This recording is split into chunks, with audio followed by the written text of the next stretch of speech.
You boys knew what's about to happen to you. You'd leave now. So be smart, don't break the law, and promise me you won't end up in another holding cell. No. Kill a whole lot of people, aren't you? Already started.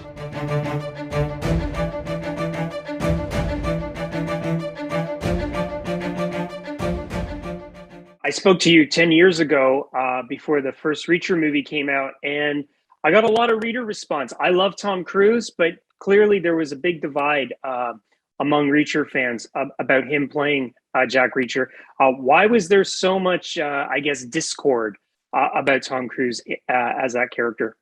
Well, each reader reads the book alone. Happily, each title sells millions of copies, but they're consumed by one person at one time, not shared in any way. So it's their personal possession. And they have their own idea of what Reacher should be like.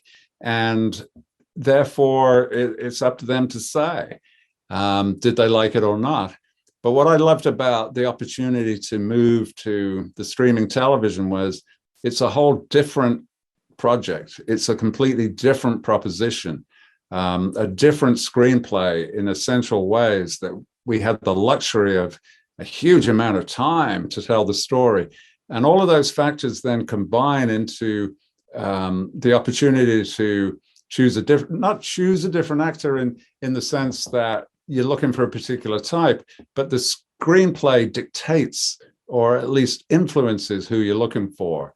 So it was a question of which actor was going to do that screenplay the best. And we were very lucky to get Alan to do it because he fitted perfectly. He was exactly what that screenplay demanded. And of course, the audience from February the 4th is going to have their own chance to comment on it. But my guess is, because I'm the guy who invented the character, I think Ritchson is dead on, exactly right. And my prediction is that virtually everybody else is going to agree. There will be obviously a couple of grumpy old people who say, no, my internal vision is better, doesn't match what I think.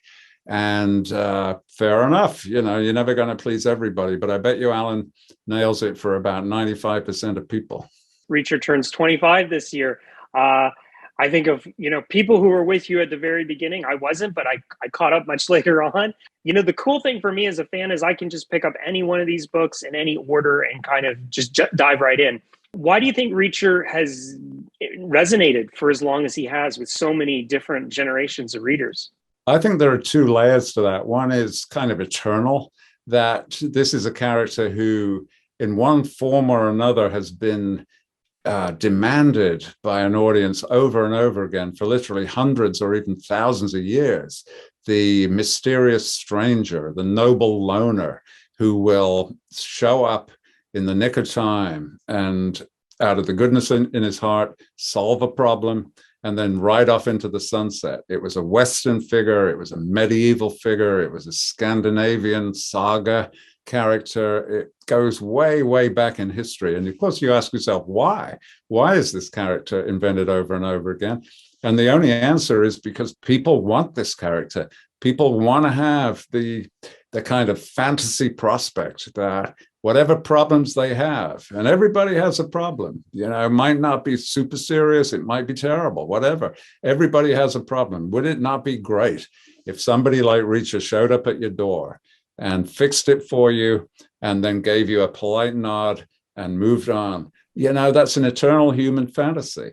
So that's part of the reason. The other part of the reason is I think that he really fits the modern mood that we're in at the moment, the dislocated, difficult world where things that you thought were a great idea, like buying a huge house with a huge mortgage, maybe that's not such a good idea. So you start to think, wouldn't it be great to be free of all of that, just to be able to move on with no responsibilities, no commitments, just go somewhere else tomorrow. And that is chiming in with more and more people now. And as just an exercise in trying out an alternative lifestyle, people love to see that. You just mentioned trying out an alternative lifestyle. I don't know if everybody knows that you were in your 40s when you worked in television. You had a whole other life before you dreamt up Jack Reacher and these wonderful novels. What kind of courage did that take? And did you have doubts that you could be a success at it? It was, a weird time to be out of work. I was fired when I was 39 years old, very nearly 40. And that was classically a bad time to be out of work. Is anybody going to hire you anymore? So I thought, I'm not going to do it. I'm not going to try and get another job. And there's a line in the first book that says, I tried it their way. Now I'm going to try it my way. And that was very much my attitude at the time. And I tried to build on whatever strengths I had. I'd been working 20 years. I'd built up some discipline and good habits and so on. And I was a serious person who'd learned lessons. And I thought, let's try and put those to use. So it was scary in one sense. I had all the traditional pressures. I had payments every month. I had a daughter in school, all those normal things. But I ignored them all. I just played this psychological trick on myself and said, sure, write the book and it'll work. And that kind of confidence, I think, made it work. And it also powered Reacher as a character. He was going through the same thing. I wrote it as a kind of consolation for myself. He had just been basically kicked out of the army with no idea what to do next. And I wanted to show this guy strong, confident. He didn't care. He wasn't worried about it. And happily, it chimed in with a lot of other people who were going through the same thing and have been going through the same thing periodically ever since. So Reacher is a kind of theoretical role model, first of all for me, and now for lots of other people too. Have you worked out his ending yet? I know your brother's taken over writing the last couple of books, but do you have an end in mind for Jack Reacher? Yeah, no, we don't even have the next line in mind. The magic of writing a Reacher novel is we have no plan, we have no outline, we just see what happens.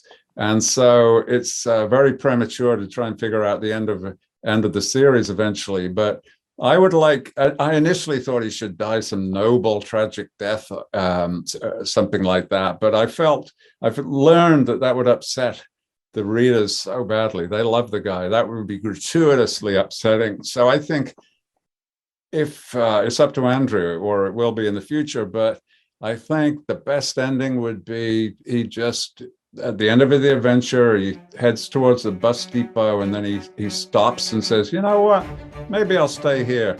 Maybe I'll adopt a dog. That would be the perfect end.